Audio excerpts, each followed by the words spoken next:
Hello, everybody, and welcome to episode 4 of the Stay on Your Bike podcast. And I'm really pleased to introduce to you today Brent Foes. How are you doing, Brent? I'm doing fine. How are you, Nigel? I'm good, mate. I'm good. Thanks. Thanks for your time today. Thanks for coming on.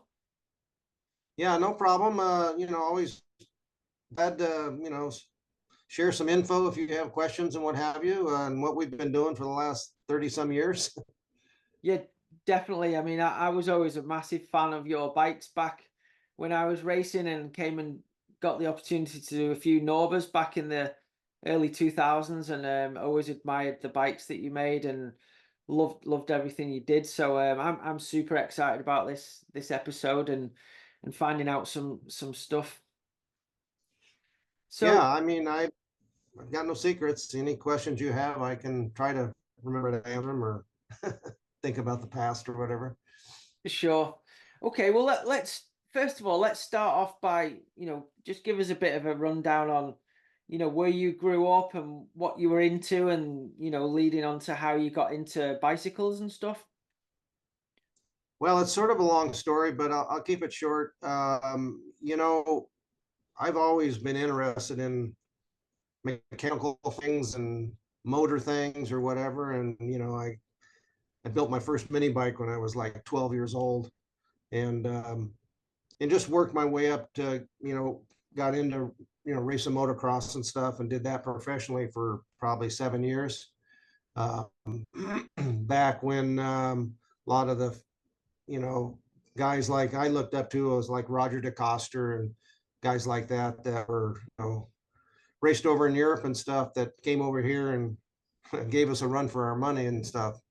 But then after, I got a little too old for that and a little hard on your body, I got into helping a friend of mine that had a contract with Dodge to race off-road trucks.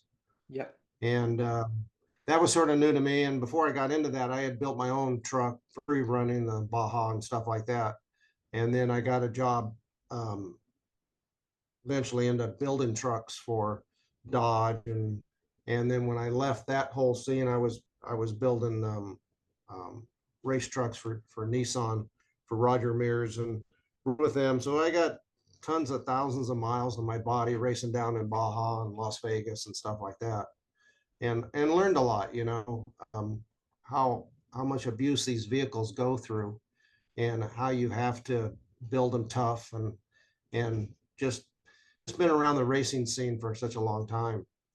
And then the off-road stuff sort of died down a little bit because everybody was worried about the environment and stuff. And so all the factories got out of it. And then I basically didn't have a job anymore. So I ended up just building trucks and street rods and stuff out of my shop at home.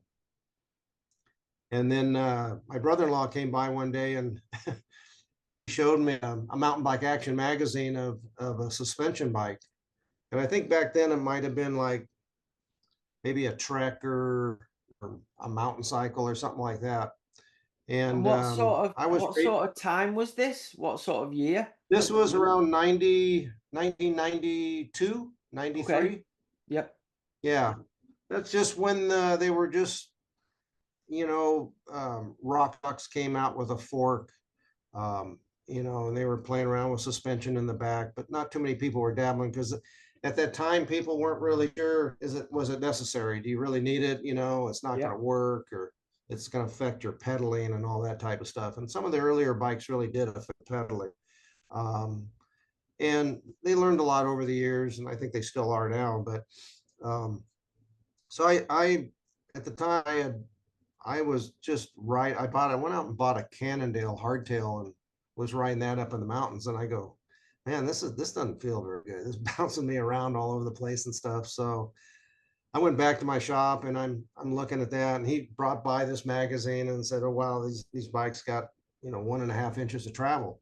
Yep. And so I started sketching around, and I decided I'm going to build my first bike with 6 inches of travel. Wow. And there weren't any forks at the time, Yep. in the front. And later on, I ended up having to build my own forks. But so at that time, because when we used to race the mini trucks and stuff like that out in the desert, we had rules and we couldn't, vary too much from the rules. And we only had 6 inches of travel in those trucks. Wow. And so I'm thinking like, okay, why not put 6 inches on a bicycle? It's there if you need it, Yeah. And so, and there weren't hardly any shocks available at all out there at the time. I think Nolene made a coilover shock, and Fox had their air shock, which was their Alps or something like that. And before that, I basically just built my own shock to go with a bike. So the only fork that was available pretty much was I met a friend of mine, Bryson Martin from Marzocchi, that was working for Marzocchi. I got a fork from him, and it had probably, I don't know, 1.5 inches, 2 inches of travel. So I was running 6 inches in the rear and about 2 or whatever in the front. Yeah. And so around 1993, I think we started going to the races. I had a team and everything, and people come over and look at the bikes and was interested in a bike that had that much travel in the back. And they actually worked pretty good, even though they weren't quite balanced right. And then also too, when I first built my frame, I didn't want to build it up too big because it would have looked just like everybody else's out there, and it wasn't much of a challenge for me. Yeah. So I ended up the first batch of frames that we were racing on. I just formed them out of aluminum sheet over a wooden die that I had cut out myself and shaped and everything. No way. And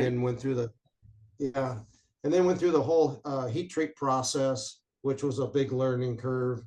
And so I just sort of like just took it on and was something I wasn't that familiar with, but learned a lot as I went along. And I remember even building up the first bike, I wasn't even familiar with the bicycle parts at all. So I went to a friend of mine that had a wholesale store that had all the parts, and I just said, hey, I need parts to put on this bike. And he said, well, you'll need a headset, bottom bracket. And I go, what's all that stuff? So Yeah. it was really new to me. So I wasn't, I was just really learning about all the different bits and pieces that it took to build a bike. And I think by building those bikes, which we call the monocoque design, sort of got us noticed more if it was just a regular conventional tubular bike and stuff like that. And so it just sort of, grew from there. And I was just taking my off-road experience and putting it into the bicycles. They weren't perfect by no means, but I think people realized down the road that having that extra travel definitely helped, because if you're only running 1.5 inches of travel, you got to spring them pretty stiff. Yeah. And then it just ended up feeling still more like a hardtail. Sure. So you just, you just learn as you go and stuff like that. And I'm just pretty stubborn when it comes to trying to work things out and continue and keep it going and stuff like that. And the whole industry was new, so nobody really knew what to expect. So we went to our first trade show with some of our bikes that I had built up. I think it was back in '94. And would that have been Interbike? That was Interbike in Los Angeles. Yep. And the funny thing is I took my first prototype bike up to the mountains, and we were out riding it, testing it. And that's where I had met Bryson. And he was up there doing a photo shoot with a guy named John Carr, who's a photographer for Mountain Bike Action. Yep. And he saw my bike, it was a monocoque design I had a tri-spoke carbon wheels on it and stuff. Yeah.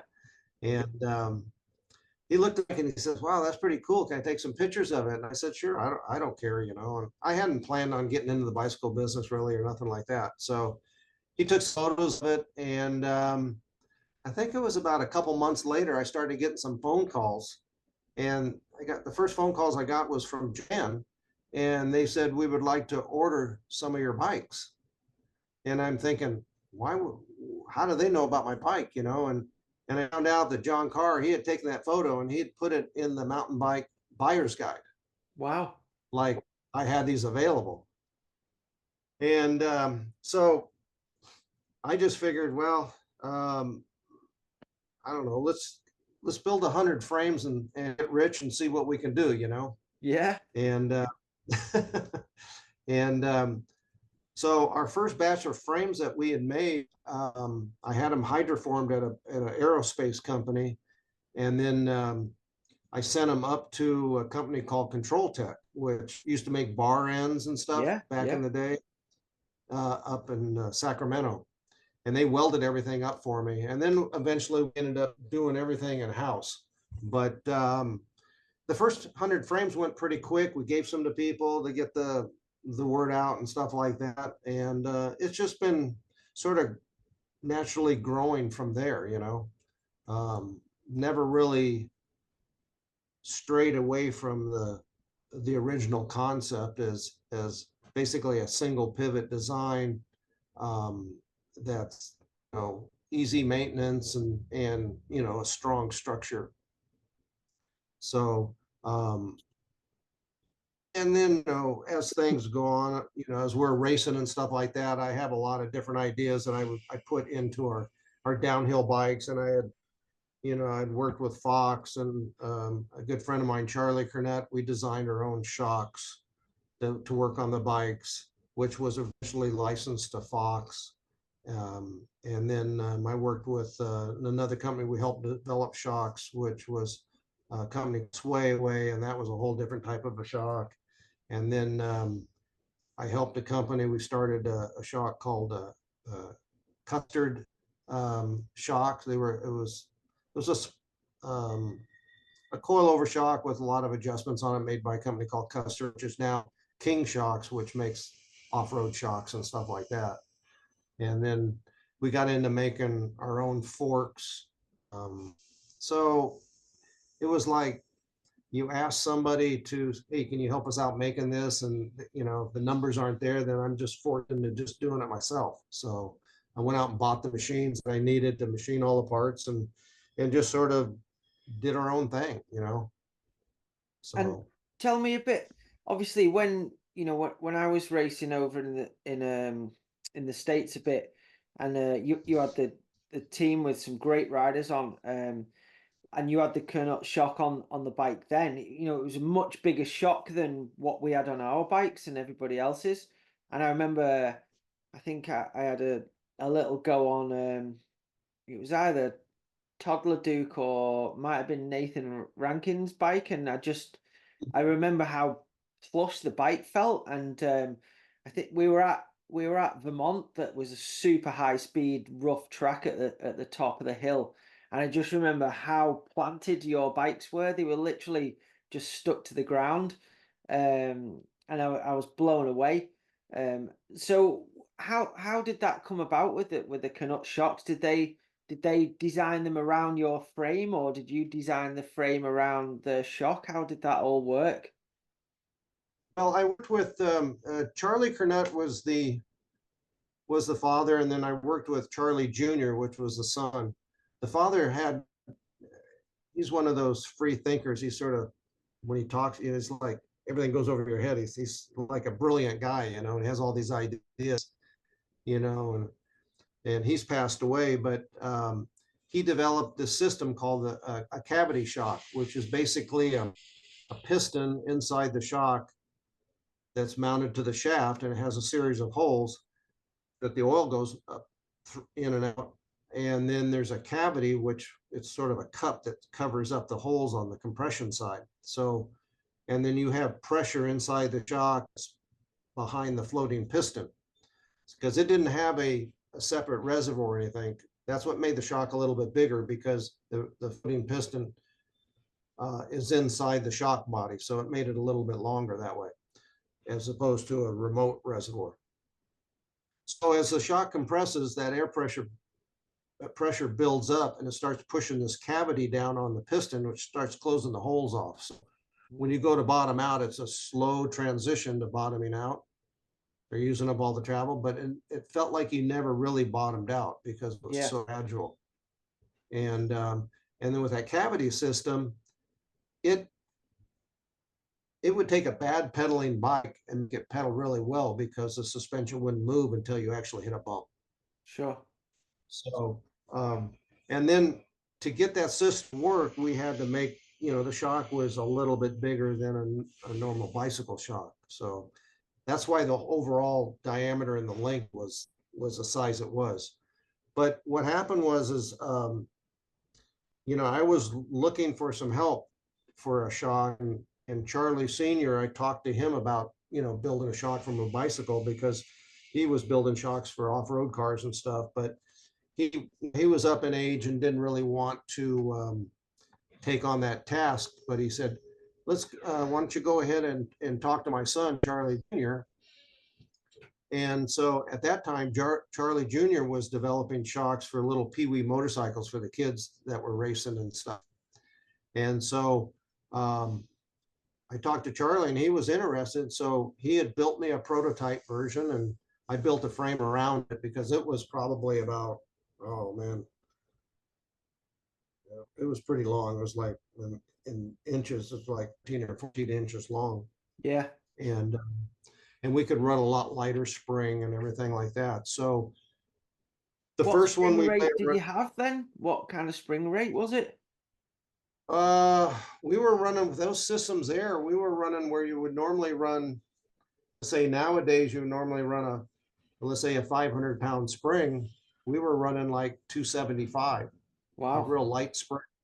Yeah. Which has its advantage too. But so I built some frames to work with this new shock that he had built, and did some testing, and it worked really well. The guys that had rode the bikes just couldn't believe how well the wheel would stay to the ground, but you could hit anything you wanted and it wouldn't bottom out. Yeah. And we run them on our race bikes for our teams and everything, probably for at least 3 or 4 years before anybody even really sort of knew what we were doing.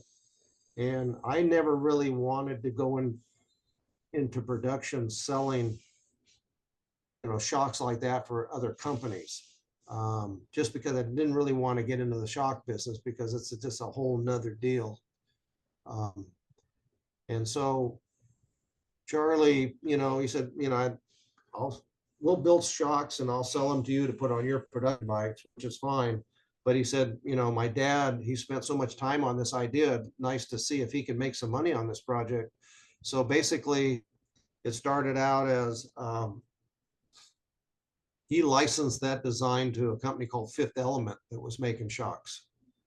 And then he licensed it to Fox. So they were all using basically the same design inside, but just scaled down smaller. And he was getting royalties off of that until the patent ran out. And then, and the shocks had gotten a lot better over time and stuff like that. So that's where we are at now, is like I said, I didn't want to get in production and building tons of shocks and stuff like that. So we concentrate mostly on just the frame design and the suspension and stuff. And then just buy, the production shocks that go on the bikes, and we have them tuned to fit the geometry and stuff. But that's sort of how it all finished off. Sure. But we also built our downhill forks too, that I had ideas, and we also had the Cronut system in those too, and they're all externally adjustable, so that made a big difference too. So I had some other riders try the bikes, and they really liked them and wanted to get a hold of these shocks. But I said, well, I'm not selling them to anybody. They're just for our team bikes and stuff. So, but, Cool. Yeah. So that's sort of a lot of work involved, but it was fun, developing stuff like that and seeing how the whole thing grew over the years. Brilliant stuff.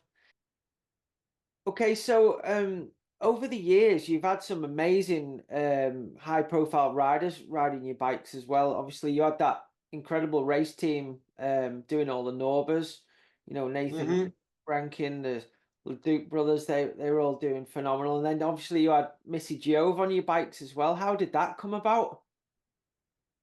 Um, that happened when we we had a sponsor, Azonic, Jim O'Neill, Yeah, was heavy into the mountain bike stuff, and we put a team together and we started to figure out what kind of riders, what riders can we get a hold of and stuff.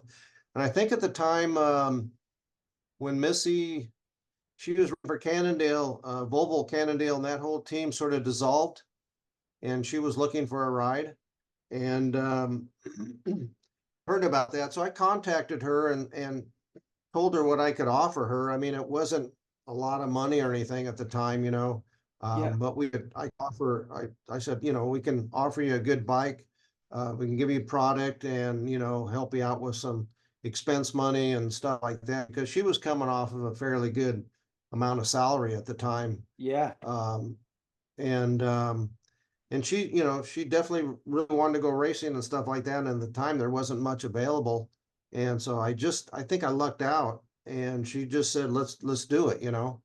And so, when was this? Would this be about 98, 99, something like that? 99 and 2000 is when she rode for me. Okay.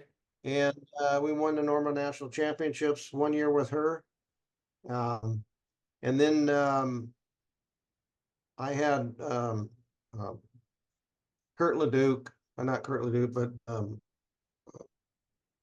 Nathan Rankin and John Kirkaldy Yeah. and Todd Leduc, um, and let's see, a couple other writers. But um, so yeah, she wrote for me for a couple years. Then you probably remember they started up at another guy started up a team called the Global Yep, Martin Whiteley. Racing Team. Yeah, and she was, and I think they all rode orange bikes.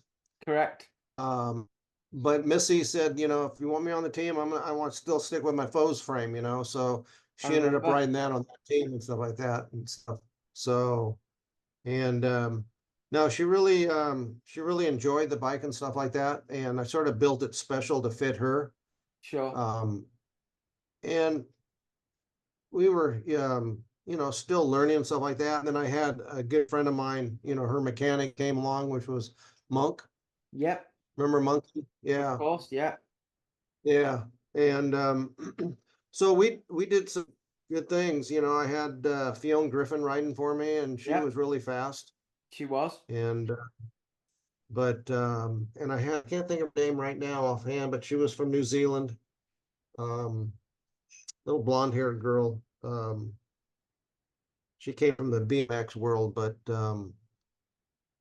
I can't think of her name. But anyway, she did really well also too. And I but can't think yeah, no, of. Missy was she was a character. There was never a dull moment around her and stuff.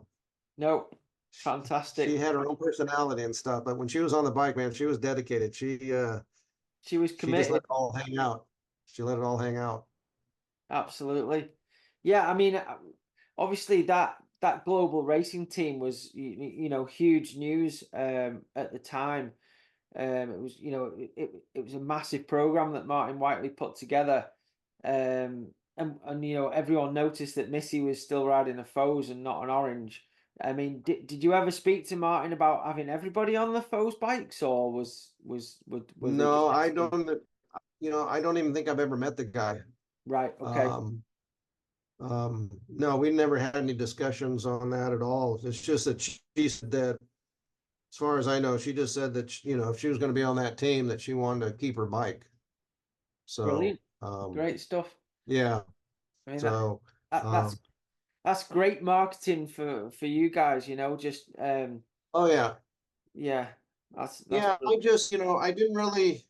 I didn't want to get into the drama part of everything. I just wanted to go out and win races, Yeah, and just sort of stay behind the scene. Just, I'd work on the bikes with Monk and stuff like that, make sure they're perfect and everything. And it wasn't I wasn't all concerned about the marketing part as opposed to when we showed up at the races, we wanted to win races. sure. And that was the most important thing to me. And then sales came in after that, that was fine. But, sure, you got to support the whole thing. But, we were sponsored by Maxxis tires and Yeah, you know, got support from them and some other brands and stuff. But sure. yeah, that was we traveled all over the place, you know, World Cups and over here in the States and stuff. Um, you know, Mammoth Mountain for the kamikaze and all that stuff. Yeah, yeah.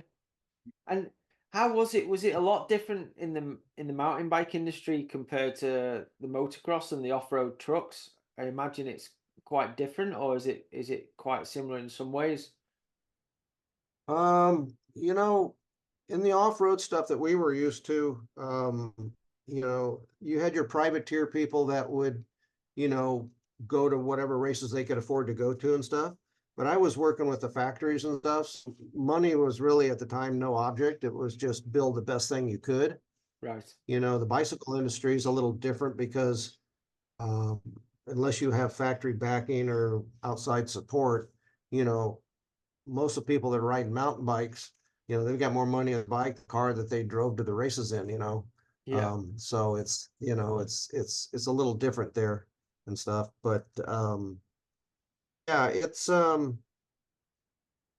you know, like I said, working with the factory teams building off-road cars and stuff like that. I mean, you're talking, you know, $1 million back then to build a Yeah. car. Yeah. And you Crazy know, it was, budgets. you know, it was stuff that I liked doing that I couldn't afford to do. So that was the next thing would be to, you know, work for a team and build, you know, I was a team manager, I'd build the cars, I'd ride in the cars and that earned a lot there too. So Brilliant. you know, we won a lot of championships. We won, I think, 8 races in a row, racing out in the desert stuff. And so yeah, Incredible. it was, you know, it was fun doing stuff like that at someone else's expense. Yeah. Sure. And So, and do you think, obviously, the way the downhill World Cup scene is at the moment, over the last few years, it's kind of grown again. The Red Bull TV have done a really good job on, the promoting the sport with the TV channel and stuff. Obviously, now it's just moved over to Discovery and Eurosport, and those guys have taken over the TV coverage for it. But it's got to a place now where some of the big factory teams have got pretty big budgets, but probably not the same as the off-road truck racing, but as healthy as it probably has been going back to those like Volvo Cannondale days where there was decent budget and stuff for the factory teams. But obviously the bikes have moved on quite a lot. The downhill bikes, everything's gone a bit longer and more stable. Obviously the wheels have got bigger. And everything's gone a bit more professional. Everyone's got um computer data tracking systems on the bikes to see what the suspension's doing. The factory teams are basically going to test camps and team camps all through the off season. It's there's a lot more going into it. Do you still think there's room for improvement on the bikes from an engineering side of things? well, you know, I've sort of been out of it for a little while just because I concentrated on the company and the business and build stuff that we sell the most of.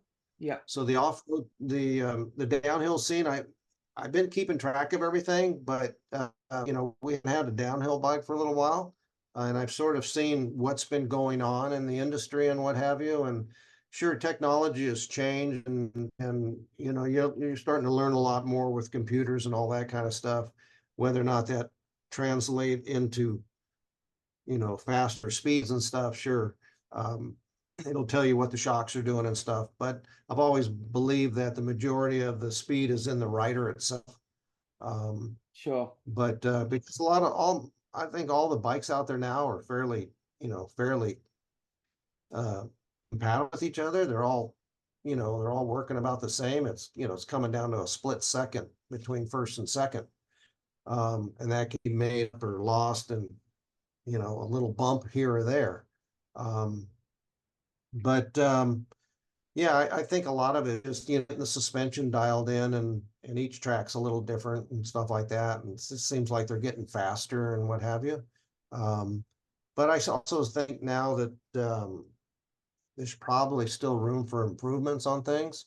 Um, a lot of people, are reinventing stuff that's been around 20 years ago, Sure. and everything that's think is new has been done before, it's just a different idea about it and what have you, and different concepts, and things go through trends and all that type of stuff. I try not to be affected by all of that. I still sort of look back at the off-road stuff, and even though you don't pedal a truck or something like that, it's still going through bumps at high speeds and stuff. So um, I always have that in my mind when I'm developing or designing something, and there's still, I think, room for improvements, and so um, that's sort of what I'm starting to dabble around with right now.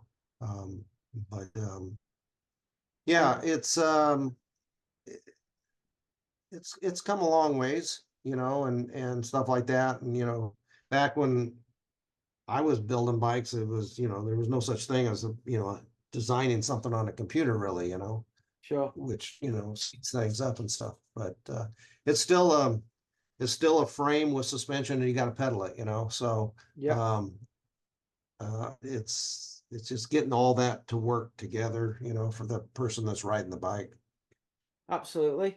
And do you think, obviously you've always, made really good single pivot bikes with linkages. Obviously, there's some crazy multi-linkage bikes out there at the moment, and like you say, trends. People, a rider does well on a certain bike, and then it seems like all the other manufacturers think, oh, we need a bike like that now. Obviously, the high pivot is quite popular at the moment with a lot of the brands, because Amory Pirion was doing really well on a common sal a few years ago, and but like you say, and I agree that it's mainly the rider that gets the results. Well, yeah, I think I think it's all in how you want the suspension to work. I mean, different locations affects your axle path and stuff. So and pedaling and all that type of stuff, pedal feedback, and sometimes I think people get caught up and saying, "Oh, this guy won on this race, so we got to change everything to that bike." Sure. Um, I'm not really that way, because it's a big expense to go from one design to another to another to another, and test it and all that type of stuff. And Yeah. I don't have any kind of big budget to do that type of stuff, or engineers working with me or anything like that. So I have to pretty much hopefully get it pretty much dialed in right from the beginning. But and the way I look at multi pivots and all the linkages and stuff like that for your average rider, for let's say a production trail bike or enduro bike or something like that, it might look cool or whatever, but when it comes to um, maintenance and service and all that, and flexing and all that type of stuff, I think at the end of the day, they don't really need all of that. They Yeah, just want something to go ride and not have to replace 20 bearings in their bike, I agree. I like something that's simple, that works, and nice and rigid, and not flexing and stuff. 100% agree. Yeah. And Um, so just give us a bit of you know, uh, insight in sort of, so when did you kind of finish with the downhill race teams? Like, was that was kind of like early to mid 2000s, was it? on which team? When, so obviously in the early 2000s you had your Azonic Uh, Foes race team, and then Missy yeah, rode the bikes and Fion rode the bikes up until, was that kind of mid 2000s? yeah, yeah. That was 2000, 2001, 2002, um, 20, 2003, something around there and stuff. And then um, and then Azonic, and then that team dissolved after, I think, 3 years. And then we just started, building downhill bikes. We've learned from the racing at the time, and just sold a ton of them to just customers that wanted to go ride the bikes and race Big Bear and local events and stuff. Yeah. Cool. And then the whole, over here, the whole downhill market, started dying down. There was people getting hurt, and some of the tracks were closing down because of insurance problems and stuff like yeah, that. So it slowed down. So it became sort of a smaller percentage of our sales and stuff like that. And so we concentrated more on enduro bikes, trail bikes, sort of a mid-range travel, all-purpose bike, stuff like that. yeah, And then, then we started coming out with the mixed wheel bike, which people thought that, that wasn't going to work. And so we were starting to, trying other things. And then I had a friend of mine wanted me to build him a fat tire bike, and I built one of those. And then all of a sudden, everybody wanted those things, So, yeah, when you're a small company and stuff like that, you just sort of do what people are interested in buying and stuff. But I don't like making anything that I'm not really happy with, or don't want to put my name on it. sure. So I'm not into the large quantities. I'd rather stick to the quality and stuff. So, but I've been doing it for so long, and I've seen so many things change over the years that it's just, I've seen a lot of people come and go in the industry and stuff, and I just try to keep a steady pace, because I still enjoy coming to work and building stuff and designing stuff and what have you, and along with all the other little headaches that come along with owning a company and stuff. But I'm still hands-on back here working and stuff. No, I was so stoked coming to see you in your factory, the last month, and you showing me around everything. I could still see you've got amazing passion for what you do, and there can't be that many people that build everything themselves like you do. It was so interesting for me. I was I was really stoked on it all. Yeah, I mean that's probably why there's not too many people that do that too much anymore. They try to take the easy way out and just have the stuff made overseas. But I just if I had to do that, I'd just as soon find something else to do over here. Sure. Um, because I just everything that we build, I feel like it's got some soul to it, or some a lot of energy and time put into it, as opposed to just laying something up or gluing something together or whatever. I just and then the biggest joy is when you put something together and it goes out and rides it and comes back and says, hey, I really enjoyed it or liked it and stuff like that. It really makes me think that we're heading, or we're doing the right thing. Yeah, no, it's awesome, mate. Keep doing what you're doing because you're doing a fantastic job. And what? So how? Obviously, when I came over and saw you, you had some really cool e-bikes as well. Is that something that's got really popular for people asking you for Yeah, nowadays? yeah, we sort of have to follow what's going on and stuff like that. And like I said, I'm not going to build anything that I don't really interested in. And a lot of people are sort of shy away from e-bikes, but as you get older, I'm almost 70, this year, and it's nice to be able to get on something helps you pedal along and what have you. And you still get a workout. But I've been playing around with e-bikes for I think about 6 years now. I built a couple prototypes for a person I met using a Paoli motor, I think it was. It's an Italian motor. Yeah, But yeah, we started building our first e-bikes with the Shimano motors and batteries and stuff. And then and now our production ones now are using the new Bosch motor, with a bigger battery and stuff like that. So and they're a little bit more involved, as far as you're not just building a frame, you're adding more stuff to it than you would normally a regular mountain bike. So there's a little bit more process involved and what have you. But sure. yeah, that's a whole nother sort of another market that we tapped into, along with everybody else is too. But what we're really selling is basically we push an American made bike, whether a regular bicycle or an e-bike, to someone that doesn't want just the run of the mill bikes that you see ton of out there, you know, and they want something that's a little unique and a little different. And they can come by and see their bike being built. They can call and talk to me or whatever. Yeah. So we keep it real personal with the customers and stuff like that. They can, you know, they can order their frame and get it any pretty much any color they want, any color decals, and they can customize it. And so when they're out on the trail and riding it, they tell me, I said, man, we had people come up to me and said, where'd you get that thing? You know, that thing cool or whatever, you know. So um it's you know, it's good to hear things like that, you know. Yeah, it's cool. I've always been a big fan of, having things that are a little bit different to everybody else has got, and not, what you go out riding and you see a million of a certain brand of bikes, but when you've got something a bit more new, unique like what you're building, and I love all the detail on the stamped into the aluminium tubes and stuff. Yeah, just makes you feel special having something a bit different to everybody else.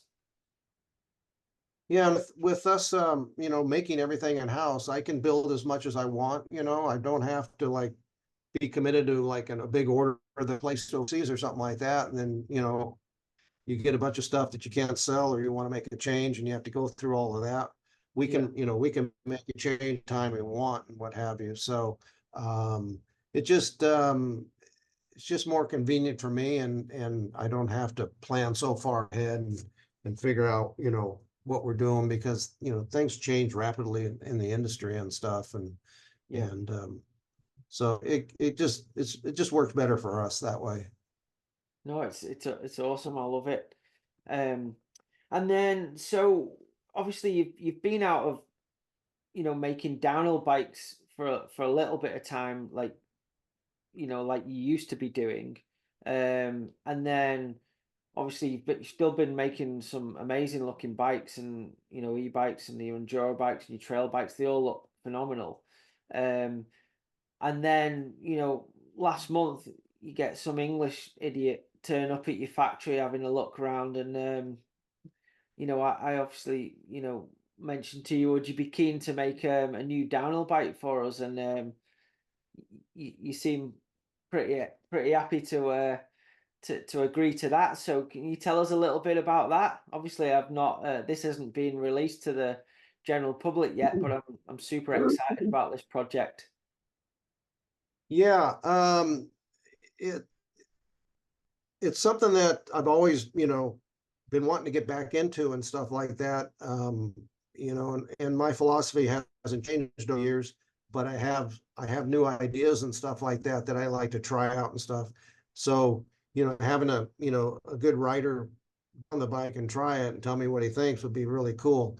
I have a lot of ideas that I haven't put in production, and I mean they're not really off the wall, but it's different than what sort of what other people are doing right now and stuff like that. Um, and it just gives you and it's still going back to my off-road background and stuff like that on suspension and traction and braking and all of that type of stuff. Sure, you know, geometry and all that is pretty much, you know, that's pretty much sort of standard. Everybody sort of has an idea, you know, what angles are good at and stuff like that. But I believe now it's just working on, you know, keeping the bike under control and being able to keep it tracking right and so you know, that sort of got my fire going to create something and show people that, you know, there are other ways of doing things to make something work really well, I think. So, but you know, until you really put it together and try it, it's you know, you don't know. And so yeah, no, I'm we're working on something right now. So um it'll be interesting. Well, I can't explain to you how excited I am about it. I've done some downhill racing back in the day myself, and then I've run a race team for a long time. But to actually get the opportunity to work with yourself on a completely brand new downhill bike is yeah, it's so exciting. And then we're gonna get a pretty handy bike rider to to test that bike out. And again, he's so excited about working with you and riding a Foes bike. So you know, once you've come up with the bike, you know, we're gonna try and get over to you guys and do some testing out there. And I'm really excited about it. Yeah, and we'll document, we'll film everything, all the bits and pieces, and throw some teasers out there, whatever you want to do. Once I start getting some parts being cut on our, we have a new 5-axis machine that'll help us out making some cool parts and stuff like that. And so yeah, we're capable of making pretty much anything here. And some of the probably some of the suspension parts or some of the, you know, might have to get back into making some of that ourselves. Some of the, well, I don't want to give it away too much, but there'll be some exciting pieces that will be interesting to see. Well, I can't wait. As I say, I'm really excited about it. And you know, massive thanks for you to, you know, to agree to doing this as well. It's I know you're a busy man and you've got a lot of stuff on your plate, but really appreciate it. Yeah, I mean, I have to work day to day to keep the doors open and stuff like that, but all the other stuff, I put in the extra hours. I have a little sort of R&D lab at home that you know, I'll take from here and continue working at home on it and stuff like that, and come back here on the weekends and sort of like a little top secret project. But that's where it all started for me, and that's probably where it's going to end for me. Yeah. And So so do you like, you know, obviously when I came to see you, you showed me some really cool stuff that you make still for the off-road truck suspension, and you had some super cool stuff on your Ford Custom Transit there as well. You know, is obviously you're doing lots of different things. Is there is there any things that you like doing the most, or do you just like doing all the different things? It keeps it kind of fresh, I guess. what I like doing is I like fabricating, creating things. I like designing and developing something. The production part is sort of sometimes get monotonous and stuff like that. But usually when I come up with an idea to solve a problem, I like to create that and see if that actually works, and then see if people really think that that's something that they need. Just for example, like, you know, we a transit van to go to the races and stuff, but you know, I wanted to put larger wheels on them and stuff, and there was really no suspension parts for those at all available. So, you know, and so I just, you know, I built so many race cars and stuff like that before, so it was really not a big deal just to create my own suspension for it. You know, I was going to buy it if there was something available, but there wasn't. I'm going, well, now I got to make it, you know, so. And so, you know, I create it, and then people see it, and then they want it. So it just turned into like other little business, you know. Yeah. Uh, I have a hard time saying no, and then I end up getting, you know, too many projects going at one time. But no, it's just you know, just something that knowing that I've got the equipment to make anything I want, and if I can come up with the idea, then we draw it up or whatever and make it and see if it works.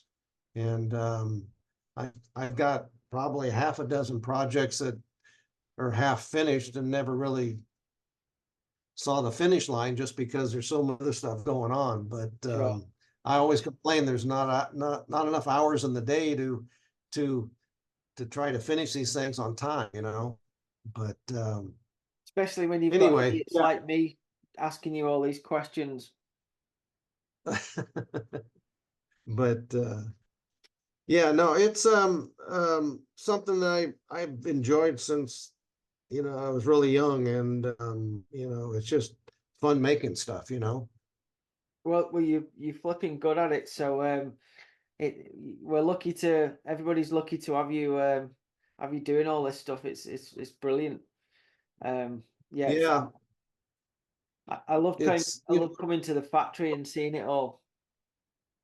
yeah. No, I just, you know, I welcome anybody that wants to come by and see what we do. It's nothing really magical other than just being creative, you know, and coming up with ideas to solve a problem. Sure.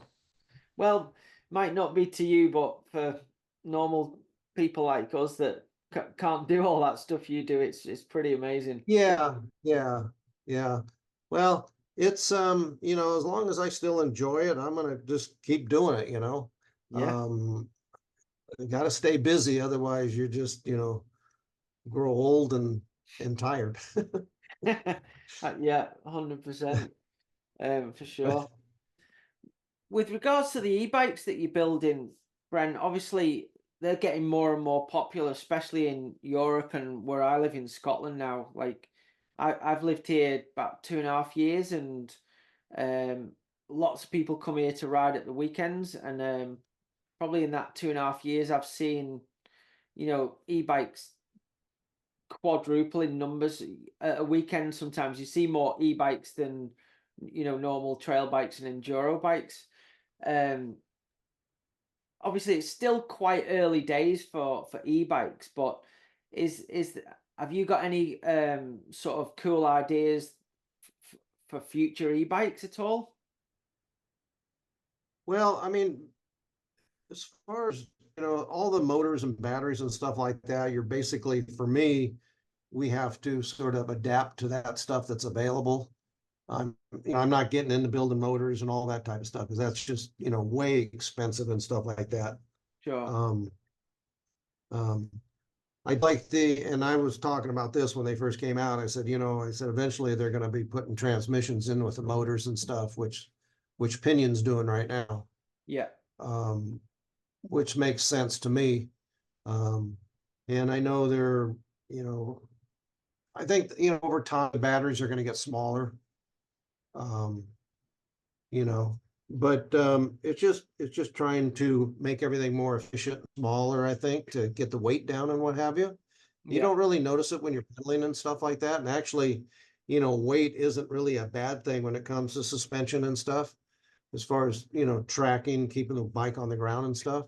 Sure. Um, but yeah, I mean, for us right now, I mean, we just build our bikes, you know, with whatever motor we decide to go with and battery package, and work with the aesthetics and the suspension design and stuff like that. So sort of have to build it around what's available as far as the powertrain and what have you.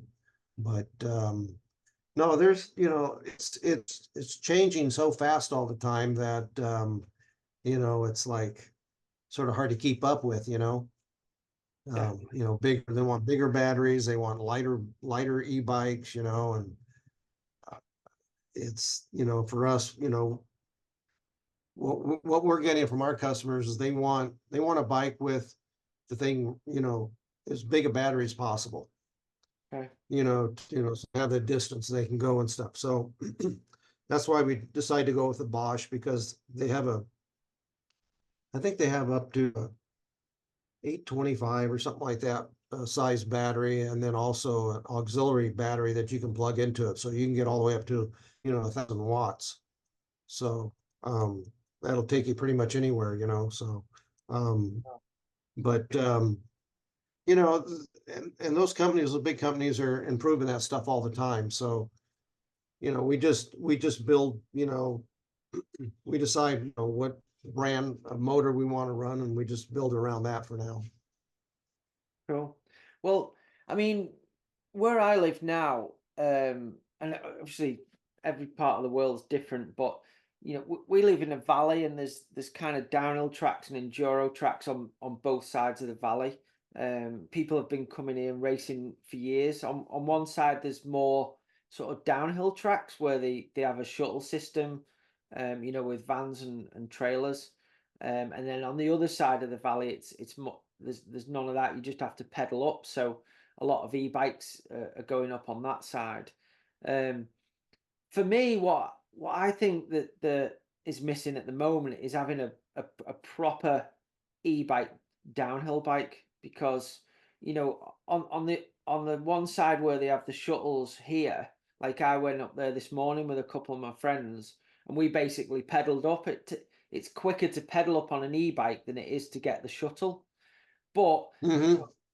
I've got a 165 mil e-bike at the moment with a 180 Zeb on the front, but I would still prefer to have, a proper downhill bike. And if you had, an 820 battery in there or whatever with 200 mil suspension on the rear, or 190 200 and a triple clamp fork on, I could basically do as many downhill runs as I needed to in a day, and that would be the perfect bike for me.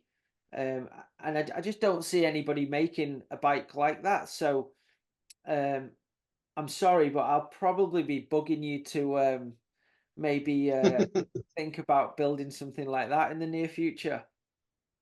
Yeah, I mean, for us, that's not a big deal to create something like that.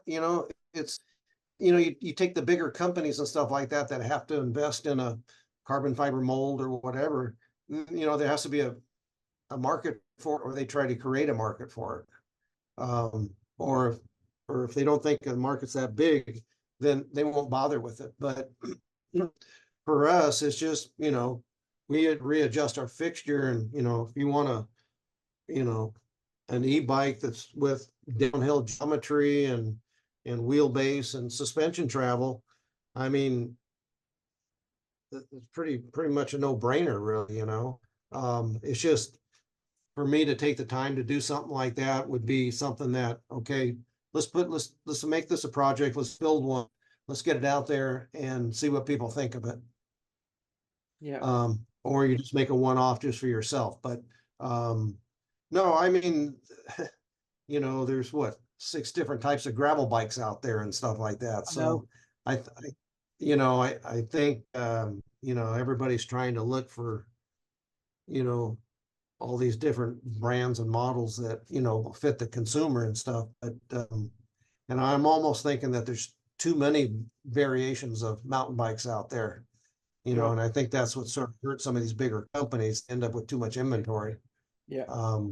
But for me, if you say, hey, this would be cool to try something like this, I mean, it's just a matter of time to put one together and see what you think. I'd be so stoked on that because, for I'll me, put you first on the list. well, after this morning, I think, can you put everything on hold and make me the downhill e-bike? Well,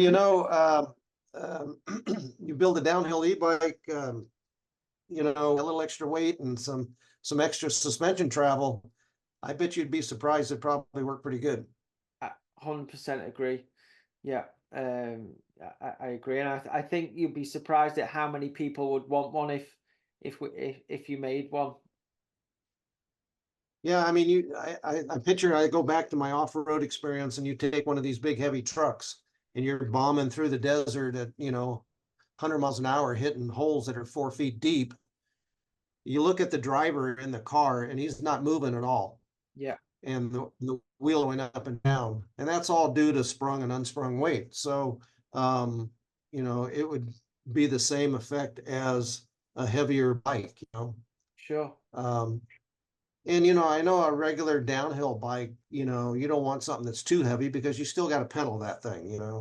An e-bike's going to be a little different because, you know, you, when you're pedaling an e-bike, you hit a certain speed and you really can't go any faster, at Yeah, least, on a level ground and stuff like that.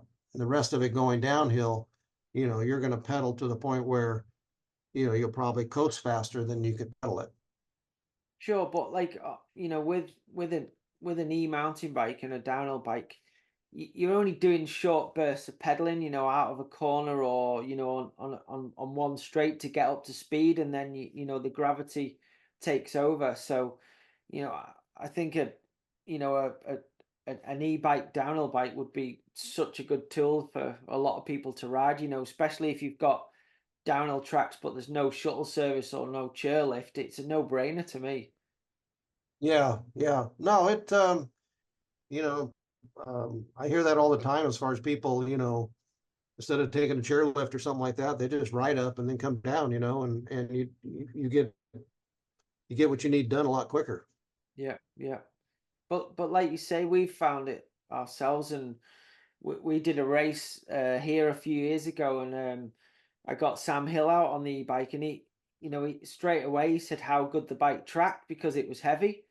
100% agree that the e-bike tracks so well, but you know, if we had one with downhill geometry and stuff, I think it'd be an incredible bike. Yeah. Yeah, no, that all makes sense. This whole thing is just evolving, and stuff Yeah, like that. And I don't see the e-bikes going away anytime soon. The technology is going to get better and stuff.